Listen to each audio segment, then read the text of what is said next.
میں وہی عورت تھی جو کبھی گہنے پہنتی تھی، جو شان سے گاڑی میں بیٹھتی تھی، آج ننگے پاؤں آنکھوں میں شرمندگی لیے اپنے ہی بھائی کے گھر سے نکالی جا رہی تھی۔ میں سڑک پر آ کر بیٹھ گئی، بچوں کو سینے سے لگایا، سڑک کی ٹھنڈک میرے پیروں میں اتر چکی تھی اور بچوں کا جسم بخار میں تپ رہا تھا۔ رات جا چکی تھی لیکن صبح ہونے کا کوئی احساس نہیں تھا۔ گزرنے والی گاڑیاں ہماری طرف یوں دیکھتی تھیں جیسے ہم کوئی گندگی ہوں، جیسے ہم اس دنیا کا بوجھ ہوں۔ لوگ قریب سے گزرے، کسی نے نظر اٹھا کر بھی نہ دیکھا۔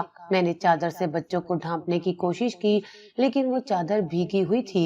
شاید میرے آنسوؤں سے ایک بس والا رکا اور بھنا کر بولا، بی بی یہاں مت بیٹھو، پولیس پکڑ کر لے جائے گی۔ میں نے نظریں جھکا لی، کچھ نہیں کہا۔ بچے تھوڑی دیر کو سو گئے تھے، میں نے ان کے ماتھے پر ہاتھ رکھا، وہ پسینے میں شرابور تھے، بخار، بھوک اور تھکن نے ان کے جسم توڑ دیے تھے۔ میں کسی کو آواز نہیں دے سکتی تھی، میں صرف بیٹھ سکتی تھی، جیسے زمین نے پناہ دی ہو ویسے ہی زمین کے ساتھ چپک گئی تھی۔ نہ کوئی گھر، نہ کسی در کا سہارا۔ صبح کے قریب ایک ٹانگے والا آیا، بوڑھا تھا، قریب آ کر بولا، بیٹی تھوڑا پرانا کھانا ہے، لے لو، ضائع ہو جائے گا۔ میں نے شکریہ کہا اور اس کے دیے گئے 2 ڈبے بچوں کے سامنے رکھ دیے۔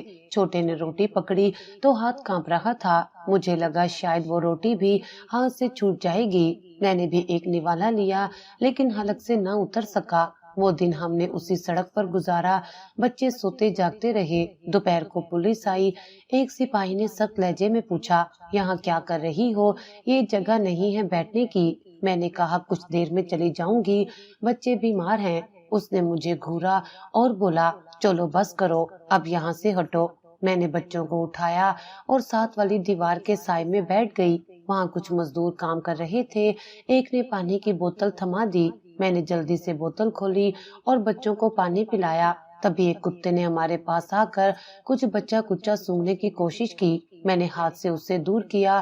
میری بیٹی ڈر کر میرے ساتھ چمٹ گئی، امی یہ ہمیں کاٹ لے گا۔ میں نے اسے تسلی دی، نہیں بیٹا، یہ بھی بھوکا ہے جیسے ہم۔ اس لمحے میرے سامنے ایک بڑی گاڑی رکی، سیاہ رنگ کی نئی نکور۔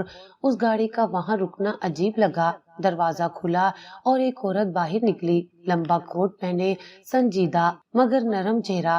وہ میرے قریب آئی، جھکی اور بغیر کچھ کہے میرے بچوں کی طرف دیکھا۔ وہ 2 لمحے خاموش رہی، پھر نرمی سے بولی، کیا تم ہی ہو وہ جسے میں ڈھونڈ رہی ہوں؟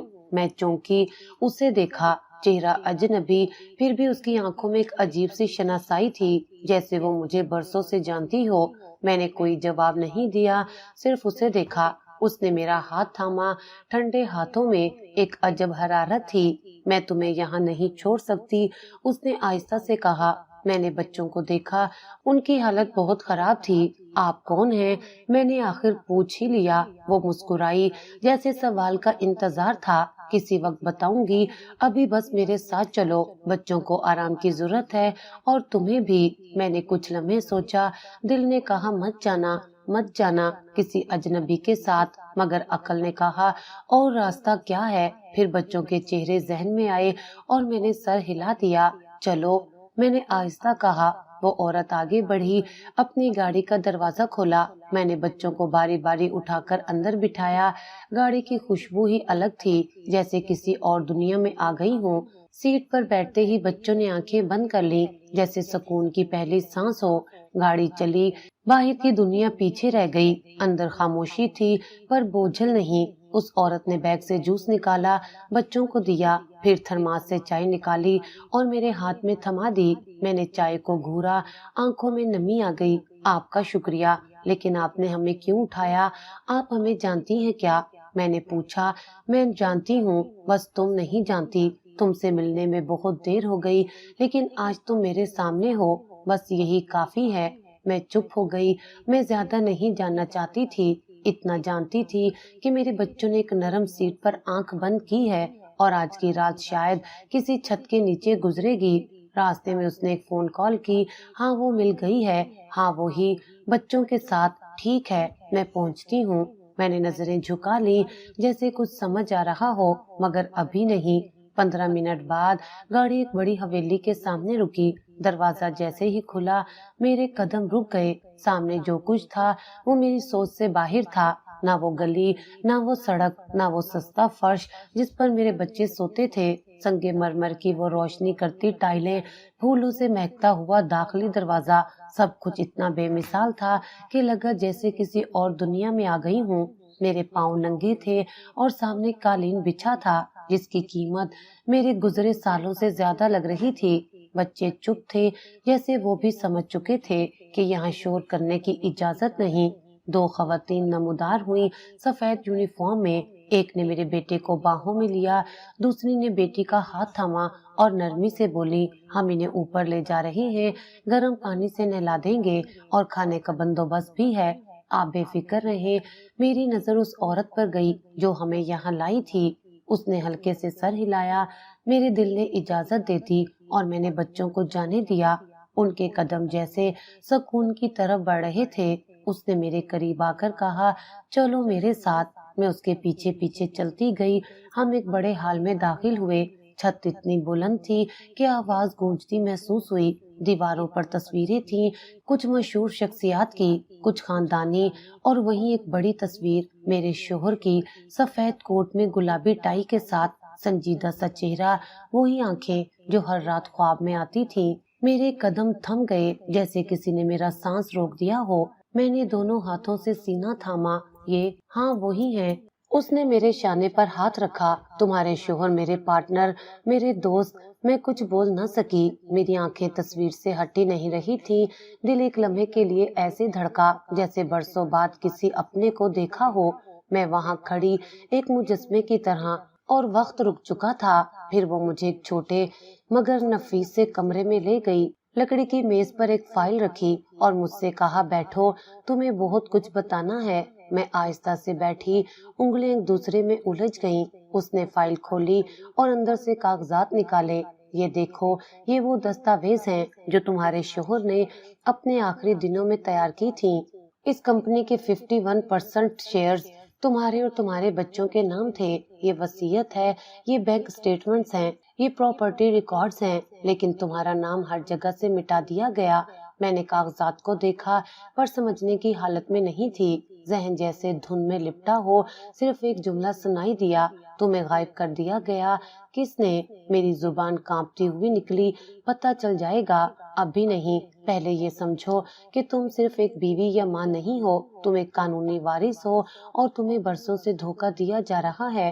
اس کی آواز میں ایک عجیب یقین تھا۔ اور آپ کو کیسے پتہ چلا؟ میں نے ہچکچاتے ہوئے پوچھا۔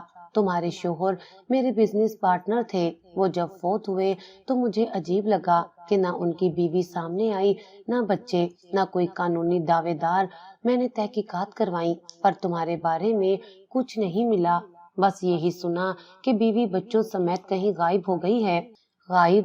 میں نے سر اٹھایا۔ ہاں غائب۔ کچھ لوگوں نے تو یہاں تک کہا کہ شاید تم کسی مرد کے ساتھ بھاگ گئی ہو۔ میں نے آنکھیں بند کر لی، میری سانس رکنے لگی۔ میں نے یقین نہیں کیا۔ میں جانتی تھی وہ تم سے محبت کرتا تھا، تم ایسا کچھ نہیں کر سکتی۔ تو آپ نے کیا کیا؟ میں نے تمہیں تلاش کرنا شروع کیا، تمہارے شوہر کا پرانا گھر تلاش کیا، لیکن پتہ چلا وہ لوگ وہاں سے جا چکے ہیں۔ نیا ایڈریس کسی کو معلوم نہیں تھا۔ میں نے سوشل میڈیا، قانونی ذرائع، حتیٰ کہ پراپرٹی ایجنٹس تک سے معلومات لیں، پر تمہارا سراغ نہ ملا۔ اور اب میری آواز جیسے کہیں اندر سے آ رہی تھی، اب تم میرے سامنے ہو اور یہ سب کچھ تمہارا ہے، لیکن تمہیں اب اپنے حق کے لیے کھڑا ہونا ہوگا۔ میں خاموش رہی۔ کمرے میں سناٹا چھا گیا۔ کمرے کی دیوار پر ایک اور پرانی تصویر تھی، میرے شوہر کی، اس عورت کے ساتھ کسی سیمینار یا ایوارڈ شو کی تصویر۔ دونوں خوش تھے۔ میرے دل میں سوال اٹھا مگر میں نے دبایا۔ میں جانتی ہوں تمہیں وقت لگے گا سب سمجھنے میں، وہ بولی، مگر تم تنہا نہیں ہو۔ میری دنیا ختم ہو گئی تھی۔ میں نے آہستہ سے کہا، مجھے لگا تھا میں بس زندہ لاش ہوں، پر آپ نے مجھے یاد دلایا کہ میں کوئی ہوں، کسی کی تھی، کسی کی ہوں۔ اس نے نرمی سے کہا، نہیں، تم صرف کسی کی نہیں ہو، تم خود ایک مکمل وجود ہو، اور اب وقت ہے اپنے لیے جینے کا، بچوں کے لیے جینے کا۔ میں اس رات بامشکل سو سکی۔ بچوں کی نیند گہری تھی، وہ سکون میں تھے، اور میں جاگتی رہی، چھت کو تکتے ہوئے ذہن میں وہ فائل گھوم رہی تھی، وہ تصویریں، وہ عورت کی آواز، اور سب سے بڑھ کر وہ سچ جو برسوں مجھ سے چھپا رہا۔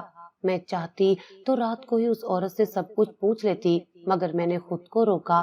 مجھے معلوم تھا صبح میرے سامنے جو آنے والا ہے وہ میری زندگی بدل دے گا، اور مجھے پوری طرح ہوش میں رہنا ہوگا۔ اگلے دن ناشتہ خاموشی سے گزرا۔ بچوں نے پہلی بار شکایت کے بغیر کھانا کھایا۔ وہ میز میرے لیے نئی تھی، وہ برتن، وہ نوکر، سب کچھ جیسے خواب ہو، مگر میں ہر چیز کو حقیقت ماننے پر مجبور تھی، کیونکہ میری ہڈیوں میں اب جھوٹ سننے کی سکت نہیں رہی تھی۔ صبح 10 بجے وہ عورت پھر میرے کمرے میں آئی۔ اس بار اس کے ہاتھ میں ایک مختلف فائل تھی۔ وہ بولی، تم تیار ہو؟ میں نے گردن ہلائی۔ ہاں، سچ سننے کے لیے اب مجھے کسی تیاری کی ضرورت نہیں رہی۔ ہم دوبارہ اسی آفس روم میں بیٹھے۔ اس نے فائل کھولی اور مجھے ایک کاغذ دکھایا۔ یہ وہ انشورنس پالیسی ہے جو تمہارے شوہر نے اپنے نام سے لی تھی۔ تم نامزد تھی، تمہارے بچوں کا نام درج ہے۔ میں نے کاغذ دیکھا، واقعی ہر لائن پر میرا نام لکھا تھا، میرے بچوں کے شناختی نمبر درج تھے۔ میں نے بے یقینی سے اسے دیکھا۔ اس نے دوسرا کاغذ نکالا۔ یہ وہ کلیم فارم ہے جو بعد میں جمع کرایا گیا۔ دیکھو یہاں دستخط کس کے ہیں؟ میں نے جھک کر دیکھا اور جیسے میری دنیا رک گئی۔ وہ میرے بھائی کے دستخط تھے اور میرے نام کی جگہ ایک جعلی دستخط۔ میں نے فائل بند کر دی۔ انہوں نے کیسے؟ میری زبان لڑکھڑا گئی۔ وہ تمہارے شوہر کی موت کے فوراً بعد ان کے مالیاتی معاملات پر قابض ہو گئے۔ تمہارا پرانا گھر فوراً بیچ دیا کسی پرانے آشنا کے ذریعے۔ پولیس رپورٹ میں درج کروایا کہ تم لاپتہ ہو۔ نہ پوسٹ مارٹم کی تفصیل لی گئی، نہ موت پر کوئی تحقیقات کی گئی۔ سب کچھ جلدی جلدی دفنا دیا گیا، جیسے تمہارے شوہر کے ساتھ تمہارا وجود بھی ختم ہو گیا ہو۔ کیا یہ سب پولیس نے منظور کر لیا؟ جی، کیونکہ انہوں نے اپنے اثر و رسوخ اور کچھ رقم سے سب کو خاموش کروا دیا۔ میں نے انشورنس کمپنی سے رابطہ کیا تو پتا چلا کہ رقم نکالی جا چکی ہے۔ جب میں نے سوال اٹھایا تو مجھے گمراہ کیا گیا۔ میں نے آہستہ سے پوچھا، کتنی رقم تھی؟ تقریباً 4 کروڑ روپے۔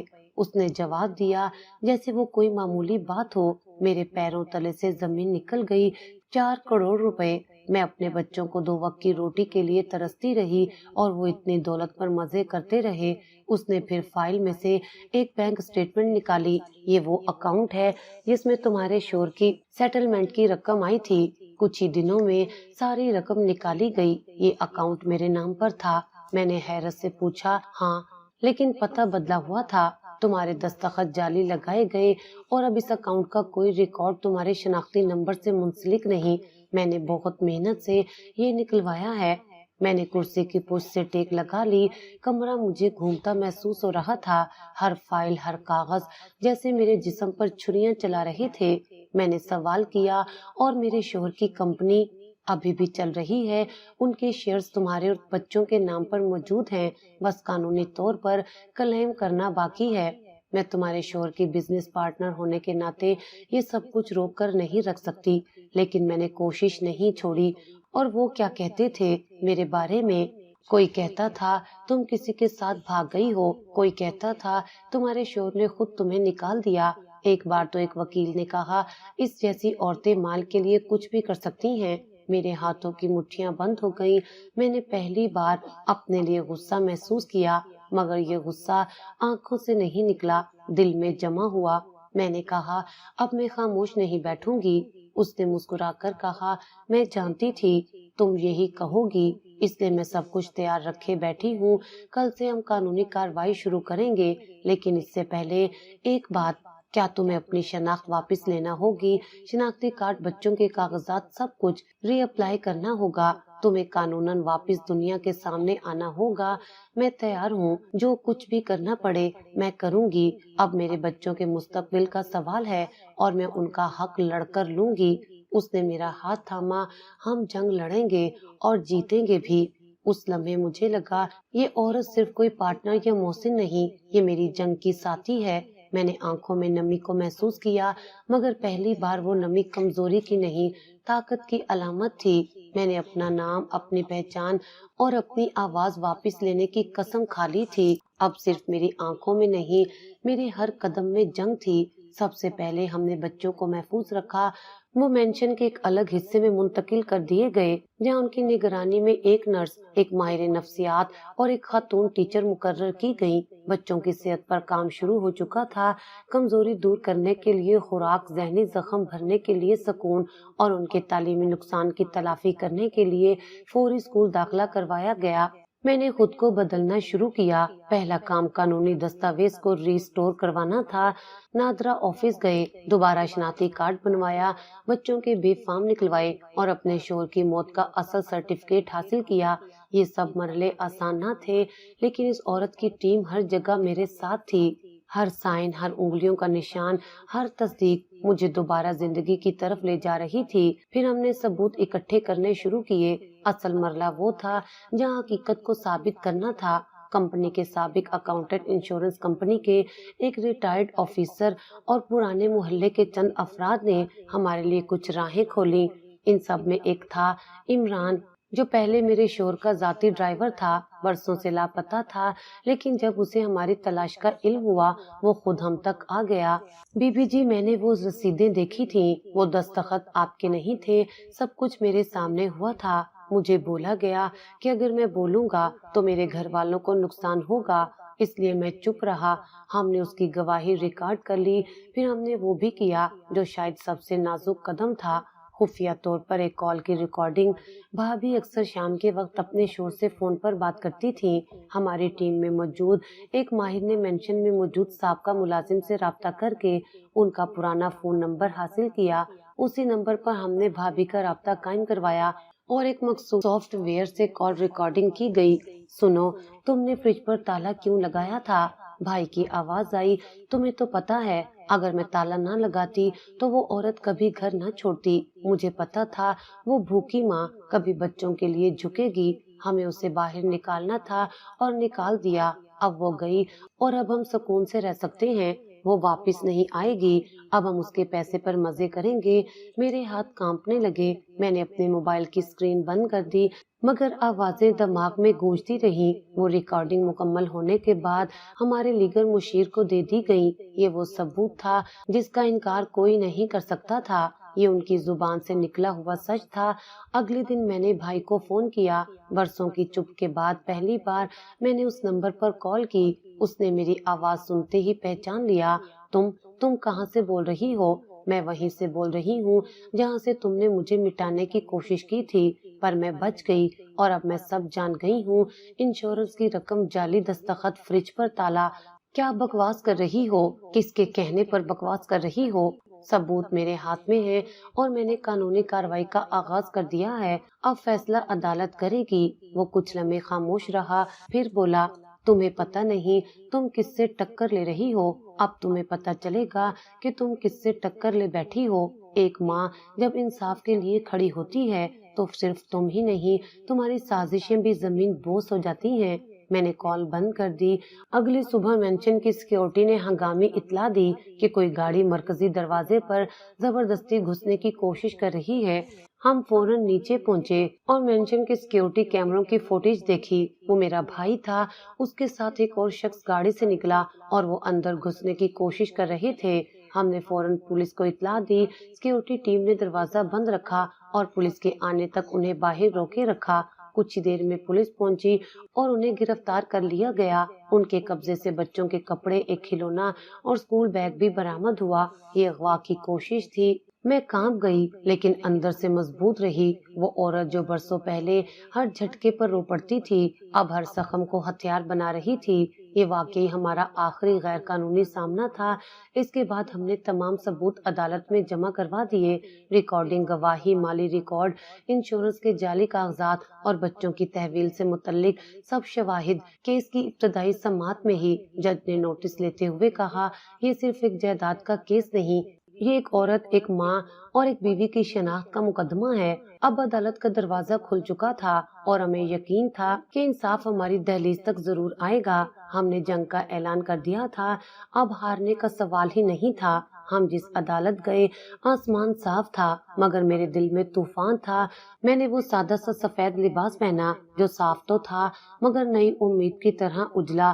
اس عورت نے مجھے تیار ہوتے دیکھ کر کہا، آج تم صرف ایک گواہ نہیں، تم پوری کہانی کا مرکزی کردار ہو اور تمہاری سچائی سب کچھ بدل سکتی ہے۔ میں نے آہستہ سے سر ہلایا اور دل میں دعائیں دہراتی رہی۔ عدالت کے احاطے میں داخل ہوتے ہوئے ہر قدم بوجھل لگا۔ عدالت کا کمرہ اپنی سردی میں بھی ایک خاص سنجیدگی رکھتا تھا۔ دیواروں پر لکڑی کی جھریاں اور جج کی کرسی کی طرف لگی گھڑی، ہر چیز جیسے کسی فیصلے کی منتظر تھی۔ میرے بھائی اور بھابھی کمرے عدالت میں پہلے سے موجود تھے۔ ان کے چہرے پر وہ گھمنڈ نہیں تھا جو کبھی ان کے اندر سے جھلکتا تھا۔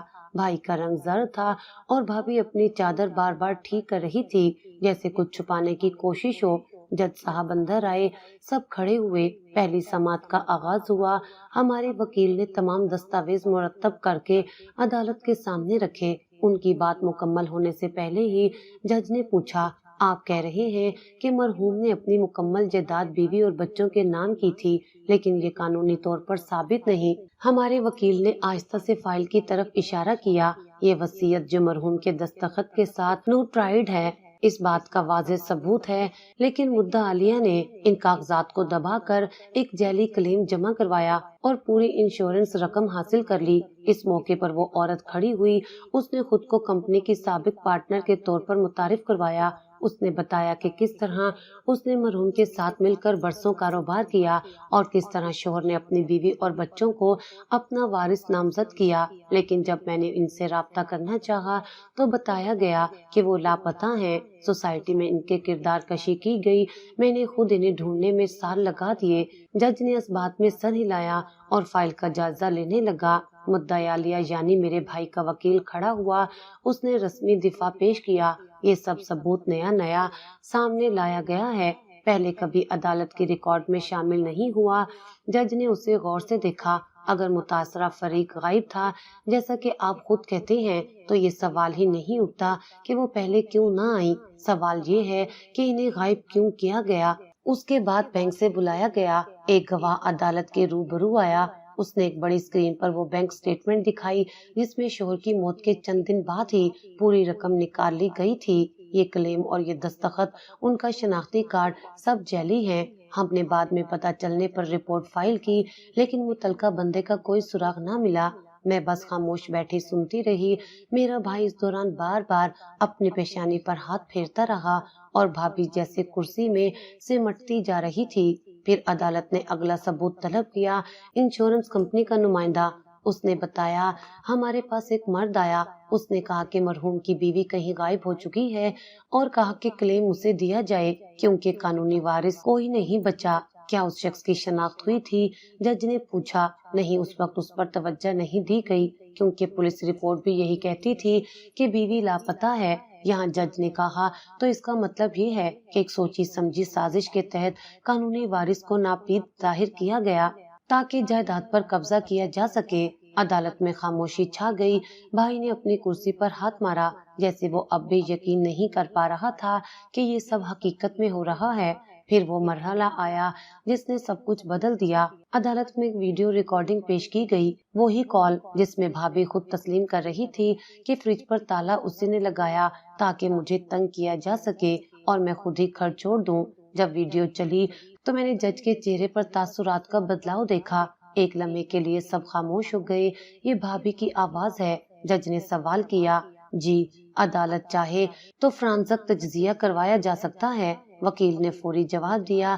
یہ سب سننے کے بعد جج نے کہا، یہ معاملہ صرف وراثت کا نہیں، یہ نیت سازش اور انسانیت کی خلاف ورزی کا بھی ہے۔ اور پھر آخری دھچکا، ہمارے وکیل نے شوہر کی موت کے متعلق پوسٹ مارٹم رپورٹ پیش کی جو اس عورت نے حال ہی میں دوبارہ حاصل کروائی تھی۔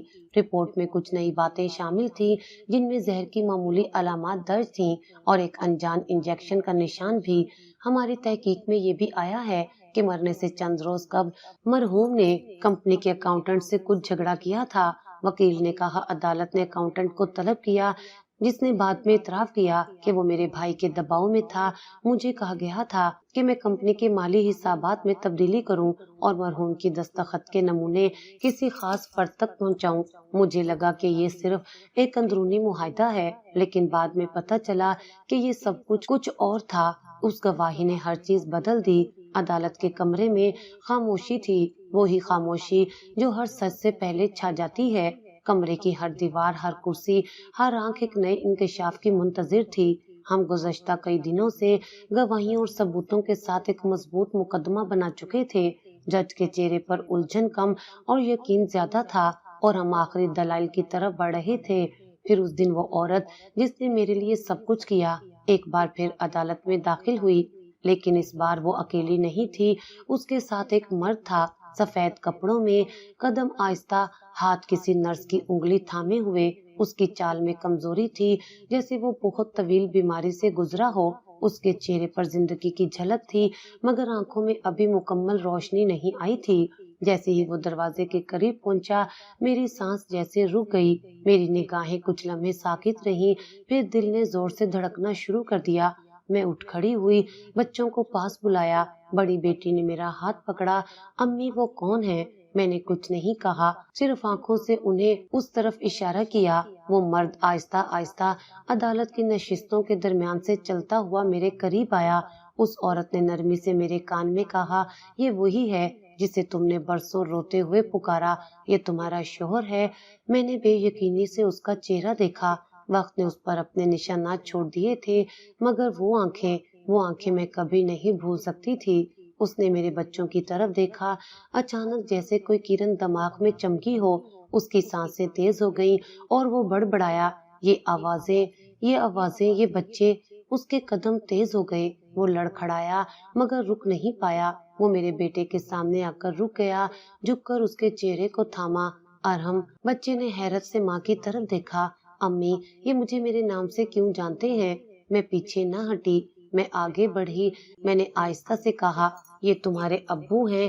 ایک لمحے کے لیے سب کچھ ساکت ہو گیا، پھر اس نے میری آواز پر رد عمل دیا، جیسے برسوں کی دھند ختم ہو گئی ہو۔ اس کی آنکھوں سے آنسو نکلنے لگے۔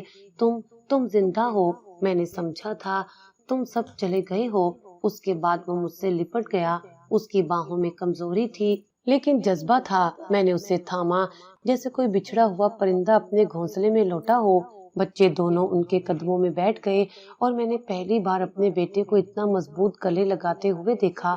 وہ چیخ رہا تھا، ابو ابو۔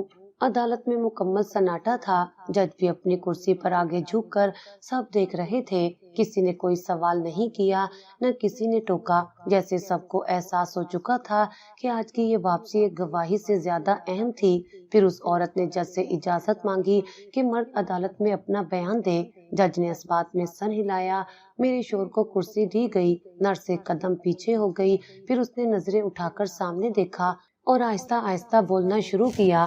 میرا نام یاسر ہے، میں اس کمپنی کا بانی اور CEO تھا۔ مجھے میری موت کا یقین دلایا گیا، لیکن میں زندہ تھا۔ ایک حادثہ نہیں تھا وہ، بلکہ ایک سازش تھی۔ میرے اپنے لوگوں نے مجھے راستے سے ہٹایا، انجیکشن دیا، جس سے میری یادداشت متاثر ہوئی۔ مجھے کئی ہفتے بے ہوش رکھا گیا۔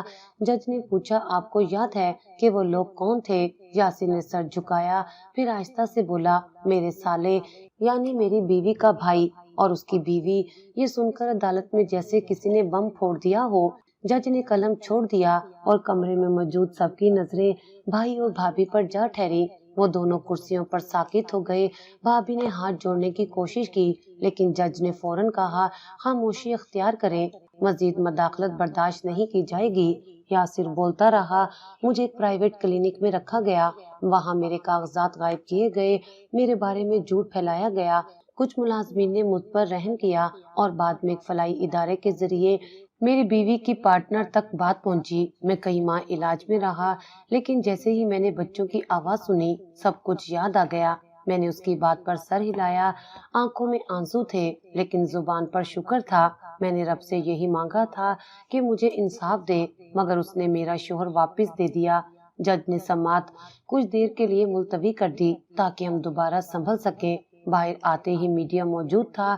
رپورٹرز نے سوالات کی بوچھاڑ کر دی، مگر اس عورت نے سب کو ہاتھ سے روک کر کہا، آج ہم صرف خاموشی سے شکر گزار ہیں۔ بیوی نے انصاف مانگا تھا، اسے شوہر ملا، اب قانون بولے گا۔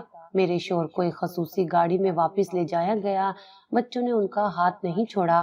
بیٹی ہر چند لمحوں بعد ان کی شرٹ کو تھامتی، جیسے ڈر ہو کہ وہ پھر چلے نہ جائیں۔ بیٹا ان کے ساتھ قدم ملا کر چل رہا تھا، جیسے برسوں کی محرومی کی تلافی ان 2 گھنٹوں میں ہو جائے گی۔ میں ان کے ساتھ مینشن واپس آئی، وہی مینشن جو کل تک صرف کاغذات میں ہمارا تھا، آج حقیقت میں ہمارا لگ رہا تھا۔ شوہر کو ایک علیحدہ کمرے میں آرام دیا گیا۔ میں رات بھر ان کے پاس بیٹھی رہی، ان کا ہاتھ تھامے۔ تم نے یہ سب کیسے برداشت کیا؟ اس نے مجھ سے پوچھا۔ میں نے کہا کیونکہ مجھے یقین تھا کہ تمہیں ایک دن سب یاد آ جائے گا۔ مجھے بس اپنے بچوں کا بھروسہ تھا اور خدا کا۔ وہ خاموش رہا، پھر بولا اب میں سب کچھ ٹھیک کر دوں گا۔ میں نے جواب دیا اب ہمیں کچھ ٹھیک نہیں کرنا، ہمیں بس جینا ہے اپنے بچوں کے ساتھ، اپنے سچ کے ساتھ۔ اس دن مجھے لگا میری پوری زندگی جیسے واپس آ گئی ہو۔ کمرے عدالت میں جو ہوا وہ قانون کا کمال تھا، مگر جو رب نے میرے لیے لکھا تھا وہ کسی عدالت کی دسترست میں نہیں تھا۔ رشتے اگرچہ ٹوٹ چکے تھے، اعتماد مر چکا تھا، مگر سچ زندہ تھا، اور سب سے بڑھ کر میرا شوہر زندہ تھا۔ یہ واپسی صرف ایک انسان کی نہیں تھی، یہ ہماری زندگی کی واپسی تھی۔ عدالت سے نکلتے ہوئے جو ہوا وہ صرف ایک قانونی فتح نہیں تھی، وہ میری زندگی کا حساب برابر ہونے کا دن تھا۔ جب جج نے فیصلہ سنایا تو میری سماعت جیسے ساکت ہو گئی۔ صرف ایک جملہ دل میں گونجا، تمام جائیداد، اثاثے اور کمپنی کے قانونی شیئرز بیوی اور بچوں کے نام پر منتقل کیے جاتے ہیں۔ میں نے شوہر کا ہاتھ تھاما، بچوں کی طرف دیکھا اور اندر ہی اندر شکر ادا کیا۔ وہ انصاف تھا جو برسوں تاخیر سے ملا مگر مکمل ملا۔ مینشن اب صرف ایک عمارت نہیں، ہماری پناہ گاہ بن چکی تھی۔ گھر کے در و دیوار ہم سے ہم کلام ہونے لگتے، جیسے ہر اینٹ ہم سے کہہ رہی ہو تم واپس آ گئے ہو۔ شوہر نے دوبارہ کاروبار سنبھالا، مگر پہلے سے زیادہ نرمی اور سادگی کے ساتھ۔ بچوں نے اسکول جانا دوبارہ شروع کیا اور ہر روز وہ مجھ سے اپنے دن کی کہانیاں سناتے۔ میں کچن میں کھڑی ہو کر ان کی آوازیں سنتی تو دل سکون سے بھر جاتا، مگر ہر رات جب چراغ گل ہوتا اور ایک خیال اندر جاگتا تھا، وہی جو حساب مکمل ہونے سے پہلے جاگتا ہے۔ 6 مہینے گزر چکے تھے۔ ان 6 مہینوں میں میں نے نہ کوئی رابطہ کیا، نہ کوئی خبر لی، لیکن ایک دن نجمہ جو پہلے میرے ساتھ بھابھی کے گھر ملازمہ تھی، مینشن کے باہر آ گئی۔ میں نے اسے اندر بلایا، وہ پریشان تھی، اس کے ہاتھ میں ایک لفافہ تھا۔ میں نے پوچھا کیا ہوا؟ اس نے آہستہ سے کہا بی بی جی، بھابھی بہت بری حالت میں ہے، وہ قرض میں ڈوب گئی ہیں، مالک مکان نے نوٹس دے دیا ہے۔ میں نے کوئی رد عمل نہیں دیا۔ وہ بولتی رہی آپ کا بھائی جیل میں ہے اور اب وہاں کوئی سہارا نہیں، بچے اسکول چھوڑ چکے ہیں اور ان کی فیس کا کوئی بندوبست نہیں۔ وہ لوگ جن کے ساتھ کبھی چائے پر باتیں ہوتی تھیں اب دروازہ بھی نہیں کھولتے۔ 3 دن بعد میں اس دروازے پر پہنچی جہاں سے مجھے دھکے دے کر نکالا گیا تھا، وہی دروازہ جو کبھی میرے لیے تذلیل کا نشان تھا، آج میرے فیصلے کی گواہی بننے والا تھا۔ میں نے دروازے کی بیل دی، کچھ لمحے بعد دروازہ کھلا اور سامنے بھابھی کھڑی تھیں۔ ان کے چہرے پر نہ غرور تھا نہ رنگ، بس تھکن اور شکست تھی۔ مجھے دیکھتے ہی وہ چند قدم پیچھے ہو گئیں، ان کی آنکھوں میں حیرت تھی اور شاید کچھ شرمندگی بھی۔ میں نے ان سے نظریں نہیں چرائیں، وہ خاموش رہیں۔ میں نے کہا پہچانا؟ وہ ہولے سے بولی تم یہاں کیوں آئی ہو؟ اب تو سب کچھ تمہیں مل چکا ہے۔ میں نے صاف لہجے میں کہا بدلہ لینے نہیں آئی، حساب پورا کرنے آئی ہوں۔ کون سا حساب؟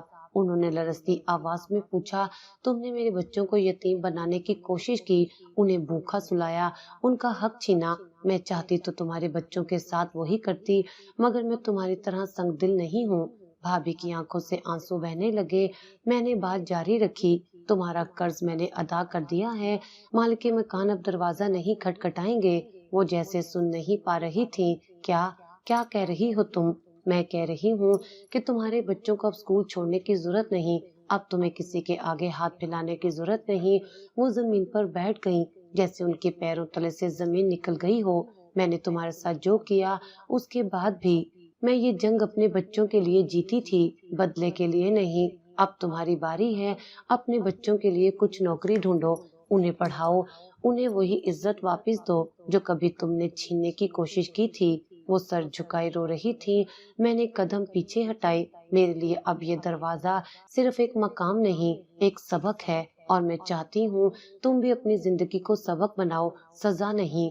میں واپس پلٹ گئی، دل میں ہلکا سا بوجھ کم ہو گیا۔ میں جانتی تھی ہر چیز واپس نہیں آ سکتی، مگر اتنا ضرور تھا کہ میں اپنے ضمیر کے سامنے سر اٹھا کر کھڑی تھی۔ یہ جنگ میں نے جیت لی تھی، اپنے رب، اپنے ضمیر اور اپنے بچوں کے سامنے، اور یہی اصل فتح تھی۔